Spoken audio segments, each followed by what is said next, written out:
Hi hello నమస్తే welcome to Telugu ప్రభ. నేను మీ శివజ్యోతి. ఇప్పుడు మనతో బీపీఎఫ్ చైర్మన్ మనతో ఉన్నారు. సార్ చెప్పండి సార్. దుర్గయ్య గౌడ్ బీసీ సమాఖ్య రాష్ట్ర అధ్యక్షులు, BC political front vice chairman.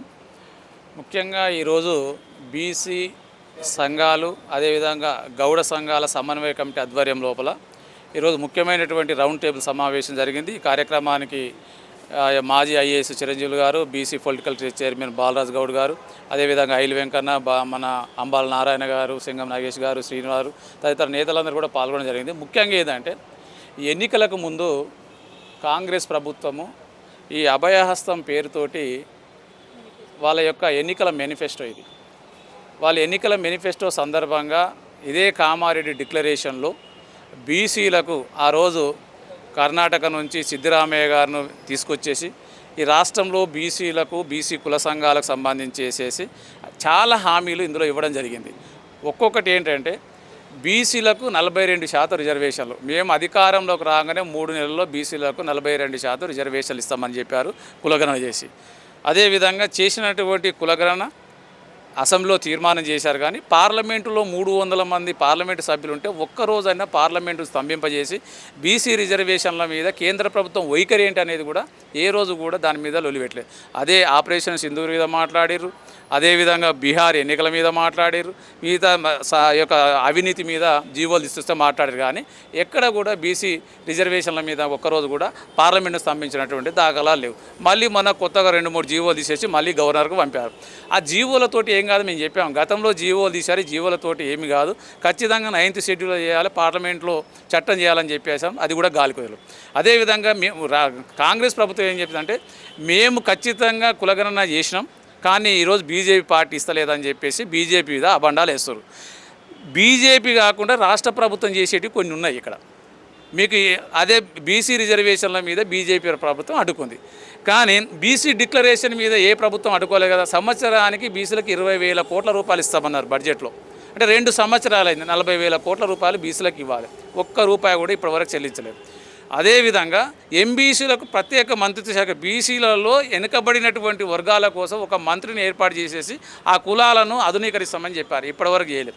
అదేవిధంగా బీసీలలో ఉన్నటువంటి 136 కులాల యొక్క కులవృత్తులు దెబ్బతిన్నాయి. వాళ్ళు చిన్న చిన్న వ్యాపారాలు చేసుకోవడం కోసము రాష్ట్ర ప్రభుత్వం నుంచి ఎలాంటి అంటే బ్యాంకుల నుంచి ఎలాంటి పూచికత్తు లేకుండా ఒక్కొక్క కుటుంబానికి 10 లక్షల రూపాయలు ఇచ్చేసేసి ఒక్క రూపాయి కూడా వడ్డీ లేకుండా ఒక్కొక్క కుటుంబానికి 10 లక్షల రూపాయలు ఇస్తామన్నారు. ఎక్కడ కూడా ఇవ్వలేదు. అదేవిధంగా ఈ రాష్ట్రంలో దాదాపు బీసీ విద్యకు సంబంధించి 25 లక్షల మంది బీసీ విద్యార్థులు ఇంటర్ చదివేవాళ్ళు, డిగ్రీ చదివేవాళ్ళు, పీజీ చేసేవాళ్ళు, ఇంజనీరింగ్ చేసేవాళ్ళు, అదేవిధంగా ఎన్నో వృత్తి విద్యా కోర్సులు చేసేటువంటి బీసీ విద్యకు సంబంధించిన సకాలంలో వాళ్ళ ఫీజు రియంబర్స్మెంట్, స్కాలర్షిప్లు ఇస్తామని చెప్పారు. ఇప్పటి వరకు 8,000 కోట్ల రూపాయల బకాయిలు ఉన్నాయి. బీసీ విద్యార్థులు ఫీజులు కట్టలేక ఈ యొక్క ప్రైవేట్ కార్పొరేషన్ కాలేజీల నుంచి ఏడ్చుకుంటే ఇంటి ద్వారా పడుతున్నటువంటి పరిస్థితి ఉంది. లక్షల రూపాయల ఫీజులు కట్టలేక ఒక పక్క విద్యార్థుల యొక్క తల్లిదండ్రులు బాధపడతా ఉన్నా, ఈరోజు ఆర్థిక శాఖ మంత్రి, డిప్యూటీ సీఎంగా ఉన్నటువంటి బట్టి విక్రమార్క గారు ఒక పక్క మా తోటి అయినటువంటి ఎస్సీ ఎస్టీ విద్యార్థులకు పూర్తి రియంబర్స్మెంట్ ఇచ్చారు. కానీ బీసీ విద్యార్థులకు ఈ రాష్ట్ర ప్రభుత్వం వచ్చినాక ఒక్క రూపాయి కూడా చెల్లించినటువంటి పరిస్థితి లేదు.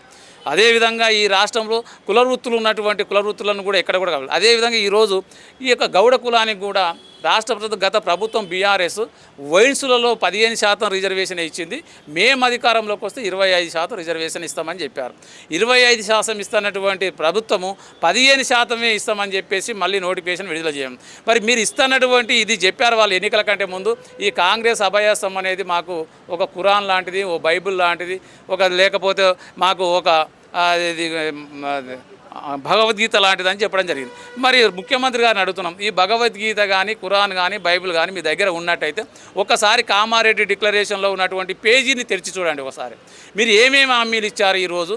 మరి ఇచ్చినటువంటి హామీలకు ఇలా బీఆర్ఎస్ ప్రభుత్వం అడ్డుపడుతుందా, బీజేపీ గవర్నమెంట్ అడ్డుపడుతుందా, కమ్యూనిస్ట్ వాళ్ళు అడ్డుపడుతున్నారా, ఎవరు అడ్డుపడతా ఉన్నారు? మీరు ఇచ్చినటువంటి కేంద్రంలో అయితే బీజేపీ రిజర్వేషన్లకు అడ్డుపడుతుంది, కానీ మరి బీసీలకు ఇచ్చినటువంటి విద్య విషయంలో కానీ కులాలను సమీకరించే విషయంలో మరి కులాలకు ఇచ్చేటువంటి బడ్జెట్ విషయంలో బీజేపీ అడ్డుకోవడం లేదు, అదేవిధంగా బీఆర్ఎస్ అడ్డుకోవడం లేదు, కమ్యూనిస్టులు అడ్డుకోవడం లేదు కదా, మరి ఎందుకు ఇవ్వట్లేదు? అదేవిధంగా నామినేటెడ్ పోస్టులో ముఖ్యంగా బీసీల జనాభా 56%, మరి నామినేటెడ్ పోస్టులో కూడా 56% బీసీలకు ఇవ్వాలి కదా, మరి ఎందుకు ఇవ్వట్లేదు? అదేవిధంగా ఎమ్మెల్సీల్లో 56% ఇవ్వాలి, ఇవ్వట్లేదు. అదేవిధంగా మంత్రివర్గంలో కూడా జనాభా దామాష ప్రకారంగా ఈరోజు మంత్రులు మీ దగ్గర ఈ రోజు వరకు కూడా ముఖ్యమంత్రి గారి దగ్గర విద్యాశాఖ మంత్రి ఉంది. ఇప్పటి వరకు ఈ విద్యాశాఖ వల్ల ఎంతోమంది బీసీ విద్యార్థులు అనేది ఒకనాడు సమీక్ష లేదు, బీసీ విద్యార్థుల ఫీజు రియంబర్స్మెంట్ లేదు. ఈ విధంగా ఒక్కొక్క మీ దగ్గర ఇన్ని మంత్రి పదవులు పెట్టుకొని కూడా ఈరోజు మరి అవి విస్తరించే పరిస్థితి లేదు. అందుకనే మీ రాష్ట్ర ప్రభుత్వం ఈరోజు బీఆర్ఎస్ ప్రభుత్వాన్ని కానీ, బీజేపీ ప్రభుత్వాన్ని కానీ, కాంగ్రెస్ ప్రభుత్వాన్ని ఏ పార్టీ కూడా బీసీల పట్ల చిత్తశుద్ధి లేదు.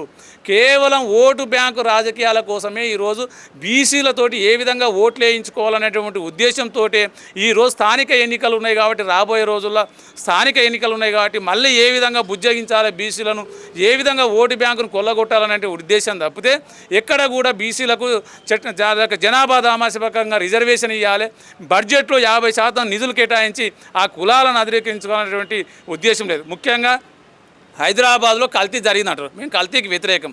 కల్తీ చేసినటువంటి వాళ్ళని పట్టుకోండి, శిక్షించండి. కానీ కల్తీ పేరు చెప్పేసేసి రాష్ట్రంలో ఉన్నటువంటి వృత్తిని నాశనం చేస్తామంటే ఊరుకునే పరిస్థితి లేదు. లేదా గీతా కార్మికులు తాడి చెట్ల మీదకి వెళ్ళబడేటువంటి గీతా కార్మికులకు 5 లక్షల నుంచి 10 లక్షల రూపాయలు ఇస్తామన్నారు. కాదు 10 లక్షలు పక్కకు పెట్టి వచ్చేటువంటి 5 లక్షల రూపాయలు ఈరోజు 13,000 కోట్ల రూపాయలు బకాయిలు ఉన్నాయి. తాడి చెట్ల మీదకి వెళ్ళి కింద పడి ఆ వృత్తి పోయి వాళ్ళు కుటుంబం మొత్తం రోడ్డు మీద పడితే ఒక్క రూపాయి కూడా ఈరోజు చెల్లించినటువంటి పరిస్థితి లేదు. అదేవిధంగా ఈరోజు మీరు చెప్తా ఉన్నారు కదా కల్తీ అని చెప్పేసి, డ్రగ్స్ అని చెప్పేసి, ఫార్ములా చెప్పి, మరి మొన్ననే కదా మనం చూసాం కదా చెర్లపల్లి లోపల 12,000 కోట్ల రూపాయలకు సంబంధించినటువంటి ఒక ఫార్మా కంపెనీ బయట ఒక బోర్డు లోపల ఒక బోర్డు పెట్టేసి ఈ రాష్ట్రంలో ఉన్నటువంటి విద్యార్థులను, యువకులను ఎంతోమంది డ్రగ్స్లో ముంచెత్తడానికి 12,000 కోట్ల రూపాయలకు సంబంధించినటువంటి ముడిసరికి అక్కడ ఉంటే మరి మీరు ఏం చేస్తున్నట్టు? ఇంత పెద్ద ఎత్తున ఈ యొక్క ఫార్మా కంపెనీలు, ఆ ఫార్మా కంపెనీలు ఎవరివి? ఆ ఫార్మా కంపెనీలు ఇంకా ఎవరున్నారు?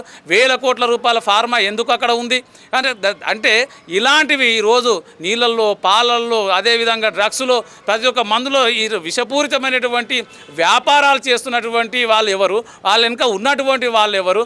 ఈ విధమైనటువంటి చేసుకుంటూ ఈరోజు బీసీలను విద్యాపరంగా, ఉద్యోగపరంగా, రాజకీయ పరంగా, కులవృత్తిని అధునీకరించే పరంలో అన్ని దాంట్లో మీరు తొక్కి పడతా ఉన్నారు. కాబట్టి నేను ఈ రాష్ట్ర ముఖ్యమంత్రికి ఒకటే చెప్తాను, మొన్ననే నేపాల్లో చూసాం తొక్కి పడితే ఏమవుతుంది అనేది. నీ యొక్క విద్యార్థులను నిర్లక్ష్యం చేస్తే ఏమవుతుంది, నిరుద్యోగులను నిర్లక్ష్యం చేస్తే ఏమవుతుంది, యువతను నిర్లక్ష్యం చేస్తే ఏమవుతుంది అనేది ఇప్పుడు నేపాలే మీకు ఒకటి ఉదాహరణ. ఖచ్చితంగా నేపాల్ తరహాలో మరి హైదరాబాద్ కూడా మీరు చేయాలనుకుంటే మీరు ఇదే పాలన ఇదే విధంగా ఉంటే ఖచ్చితంగా అదే పునరావృతమైనటువంటి సంవత్సరం. ఈరోజు గాంధీ మార్గంలో ప్రజా ఉద్యమాలు చేస్తూ ఉన్నాం. ఈరోజు ప్రజాస్వామ్యబద్ధంగా మీకు ఖచ్చితంగా చెప్తా ఉన్నాం, ప్రతి డిమాండ్ను మీకు వివరిస్తూ ఉన్నాము. ఈ డిమాండ్లు నిర్వహించకపోతే ఖచ్చితంగా ఈ రాష్ట్రంలో ఉన్నటువంటి బీసీలందరినీ ఏకం చేసేసి స్థానిక ఎన్నికల్లో బస్సు యాత్ర కట్టుకొని ఖచ్చితంగా మీరు ఇచ్చినటువంటి డిమాండ్లు నెరవేర్చలేదు కాబట్టి ఖచ్చితంగా వాళ్ళందరూ చైతన్యం చేసే దిశగా ముందుకు తీసుకెళ్ళి మా బీసీ డిమాండ్లను ఖచ్చితంగా సాధించుకోలేని పక్షంలో ఖచ్చితంగా ఈ రాష్ట్రంలో బీసీల కోసం ఒక రాజకీయ పార్టీని ఏర్పాటు చేసి ఖచ్చితంగా ఈ రాష్ట్ర ప్రభుత్వానికి బుద్ధి చెప్తామని చెప్పి హెచ్చరిస్తా ఉన్నాం.